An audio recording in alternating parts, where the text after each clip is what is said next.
আজকে এই মত বিনিময় করার উদ্দেশ্য ছিল একটাই, যে গণ অভ্যুত্থানের হয়তো 2024 থেকে আমরা 2026 এসে পড়েছি, আর কিছু কয়েক মাস পরে হয়তো 2 বছর বর্ষপূর্তি হবে। কিন্তু গণ অভ্যুত্থানের এতগুলো সময় পরেও, এতদিন পরেও আমরা সবাই এক জায়গাতে আছি। আমরা সবাই সেই ঐক্যের জায়গাতেই আছি যে বাংলাদেশকে পরিবর্তন করতে হবে, এই বাংলাদেশকে সংস্কারের মাধ্যমে পরিবর্তন করতে হবে। এবং এই পরিবর্তনের পথে প্রধান বাধা হয়ে দাঁড়িয়েছে বর্তমান বাংলাদেশের সরকার, বিএনপির সরকার বাধা হয়ে দাঁড়িয়েছে, সেটা সকলের মুখ থেকে এসেছে। আমরা শহীদ পরিবারদেরকে মনে করি বাংলাদেশের জনগণের সম্পদ। তারা জুলাই যোদ্ধারা বাংলাদেশের জনগণকে প্রতিনিধিত্ব করে। আমরা শহীদ পরিবার এবং জুলাই যোদ্ধাদের নিয়ে কোনো রাজনীতি কখনোই করতে চাই নাই, কখনোই করব না। কিন্তু জুলাই যোদ্ধাদেরকে বর্তমান সরকার বিএনপি তারা নানাভাবে ব্যবহার করার চেষ্টা করছে। আমরা শুধু একটা কথাই বলেছি যে আমাদের দাবির সাথে আপনারা ঐক্যমত হলে আমাদেরকে সমর্থন দিয়ে।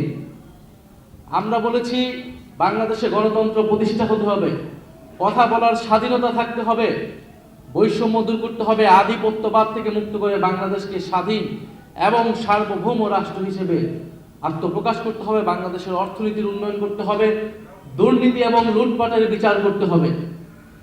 কিন্তু আমরা দেখছি বাংলাদেশ সরকার গঠিত হওয়ার পর থেকে পিছনের দিকে হাঁটছে, বাংলাদেশ আবার পুরনো পথেই হাঁটছে এবং জুলাই যোদ্ধাদের নাম ব্যবহার করে বর্তমান সরকার তার নানা কাজের বৈধতা দেওয়ার চেষ্টা করছে। কখনো তারা ৭১-এর নাম ব্যবহার করছে, কখনো তারা জুলাই যোদ্ধাদের নাম ব্যবহার করছে। তারা আসলে কোনোটাকেই ধারণ করে না। তারা সকল আন্দোলনের সুবিধাভোগী ছিল, সকল আন্দোলনের সুবিধা নিয়েছে, কিন্তু কোনো আন্দোলন, কোনো গণ আন্দোলনের তারা প্রতিশ্রুতি কখনোই রক্ষা করে নাই। ইতিহাস এটাই বলে। আজকে এখানে আমার থেকে অভিজ্ঞ লোকেরা আছেন যারা ৯১-এর পার্লামেন্ট দেখেছে, যারা ৯০-এর গণ আন্দোলন দেখেছেন, অংশগ্রহণ করেছেন। ৯০-এর গণ আন্দোলনের পরে এই বিএনপি সরকার ক্ষমতায় ছিল, কিন্তু তারা সেই ৯০-এর গণ অভ্যুত্থানের ৩ দলের জোটের যে রূপরেখা তৈরি হয়েছিল সেই রূপরেখাকে তারা অস্বীকার করেছিল। তারা এখন জুলাই সনদের কথা বলছে যে জুলাই সনদ তারা অক্ষরে অক্ষরে পালন করবে, কিন্তু এই জুলাই সনদকে তারাই কলুষিত করেছে। এই জুলাই সনদের তারা প্রত্যেকটা জায়গায় তারা লিখেছে, জোর করে সেই সময় ঐক্যমত কমিশনকে দিয়ে লিখিয়ে নিয়েছিল যে যেই দল ক্ষমতা আসবে সেই দল তার ইশতিহার অনুযায়ী সংস্কার করবে। তাহলে তারা প্রথমে আপনাকে দেখাবে জুলাই সনদ যে আমি অক্ষরে অক্ষরে বাস্তবায়ন করছি, পরে দেখাচ্ছে যে তাদের দলীয় ইশতিহার। তো জুলাই সনদ তো তার দলীয় ইশতিহার হতে পারে না। জুলাই সনদ তাদের দলীয় ইশতিহার যদি তারা বাস্তবায়ন করবে তাহলে তো এত ঐক্যমত, এত আলোচনার কোনো প্রয়োজন ছিল না। ঠিক আছে, তাদের দলীয় ইশতিহার, সেই ইশতিহার তারা কতটুকু পালন করছে? সেই ইশতিহারে, সেই ৩১ দফায় তারা যতটুকু কমিটমেন্ট করেছিল সেই কমিটমেন্টগুলোও তারা ভঙ্গ করে গেছে। আমরা শেখ হাসিনার সময় যেই পুলিশ ছিল সেই পুলিশ ক্রমান্বয়ে পুলিশ লীগ হয়ে গিয়েছিল। এখন হয়তো তারা জাতীয়তাবাদী পুলিশ বাহিনী তৈরি করার চেষ্টায় রয়েছে। না হলে কেন তারা পুলিশ কমিশন, সংস্কার কমিশন করবে না, সেটার অধ্যাদেশ তারা বাস্তবায়ন করবে না? শেখ হাসিনার সময় আমরা বিচার বিভাগ দেখেছি কিভাবে দলীয়করণ হয়েছিল, ফলে বিচারপতিদেরকে নিরপেক্ষভাবে নিয়োগ দিতে হবে, সেই অধ্যাদেশটাকে তারা বাতিল করে দিয়েছে। অর্থাৎ তারা দেশের প্রত্যেকটি প্রতিষ্ঠান, যেই প্রতিষ্ঠানগুলো দলীয়করণের ফলে দেশে একটা স্বৈরতন্ত্র প্রতিষ্ঠা হয়েছিল, ফ্যাসিবাদ প্রতিষ্ঠা হয়েছিল, সেই প্রত্যেকটি ব্যবস্থাকেই, প্রত্যেকটি প্রতিষ্ঠানের দলীয়করণকে তারা পুনর্বহাল রেখেছে। এটার মাধ্যমে তারা এটাই বার্তা দিতে চায় যে তারা সংস্কারের কথা, জুলাই সনদের কথা, জুলাই গণ অভ্যুত্থানের কথা মুখে বলবে কিন্তু অন্তরে ধারণ করবে না। তারা সে অনুযায়ী কাজ করবে না। ফলে বৈষম্যহীন বাংলাদেশ, সংস্কারের বাংলাদেশের পথে আমাদেরকে আবার ঐক্যবদ্ধ হতে হচ্ছে। আমরা আপনাদের প্রতি কৃতজ্ঞতা জানাই, ধন্যবাদ জানাই। আপনারা অলরেডি মাঠে নেমেছেন, আপনারা অলরেডি কথা বলছেন। ঢাকা বিশ্ববিদ্যালয়ে আমাদের কিছু ভাইয়েরা অনশন করেছে দীর্ঘ কয়েক ঘন্টা এই গণভোটের গণরায়কে বাস্তবায়ন করার জন্য। আমরা ৭২ ঘন্টা তারা যারা অনশন করেছে তাদের প্রতি কৃতজ্ঞতা জানাই। আমরা আশা করেছিলাম যে সরকার দল সেখানে যে উপস্থিত হবে, তাদেরকে আশ্বস্ত করবে, কিন্তু আমরা দেখেছি তারা যায়নি। আমরা তাদেরকে ধিক্কার জানাই, যারা সংবিধান সংস্কার পরিষদের শপথ নিল না, যারা এই অধ্যাদেশগুলোকে বাতিল করে দিল। এখন আজকে করণীয় ঠিক করার জন্য এই মত বিনিময় সভার আয়োজন ছিল। আমার মনে হয় করণীয় আমরা ঠিক করতে পেরেছি কিনা? আমাদের গণ আন্দোলনের প্রস্তুতি নিতে হবে।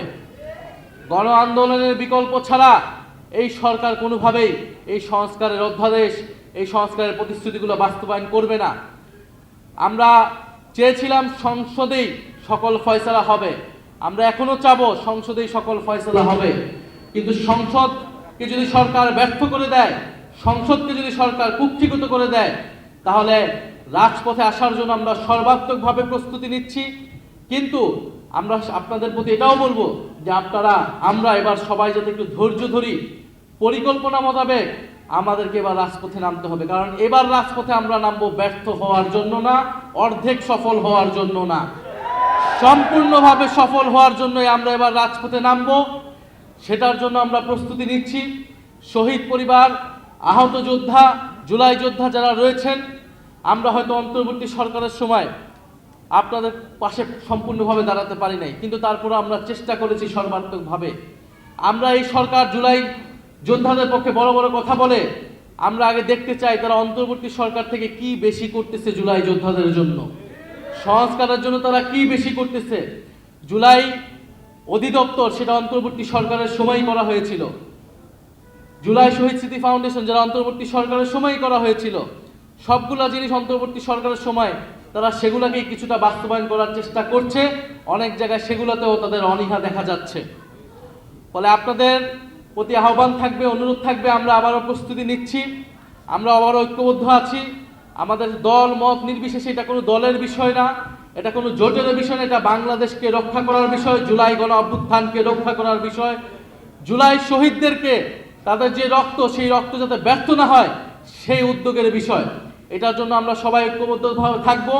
আজকে আপনারা যারা উপস্থিত হয়েছেন সবাই হয়তো কথা বলতে পারেন নাই, কিন্তু যারাই কথা বলেছেন সকলের আমরা সমান স্পিরিট দেখেছি, সবার কথা বলার, সবার মনের ভাষাটা আমরা বুঝতে পেরেছি। আমরা আবারও ঐক্যবদ্ধ আছি, রাজপথের জন্য প্রস্তুত আছি। ইনশাআল্লাহ আপনারা সবাই প্রস্তুত আছেন। তবে আপনাদের প্রতি একটা কথা বলে শেষ করতে চাই, এবার রাজপথের আন্দোলনে আপনারা সন্তান হারিয়েছেন, কেউ পা হারিয়েছেন, কেউ হাত হারিয়েছেন। এবার আপনারা সামনে নয়, এবার আজকে এই মঞ্চে যারা বসে আছি আমরা সবার সামনের সারিতে থাকব।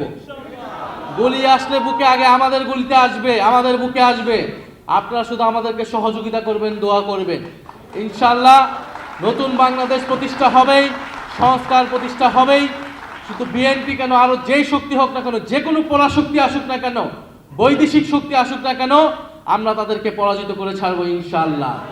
ক্ষমতা না জনতা, ক্ষমতা না জনতা, আপোষ না সংগ্রাম, দালালি না রাজপথ, দিল্লি না ঢাকা, গোলামি না আজাদি, ইনকিলাব ইনকিলাব।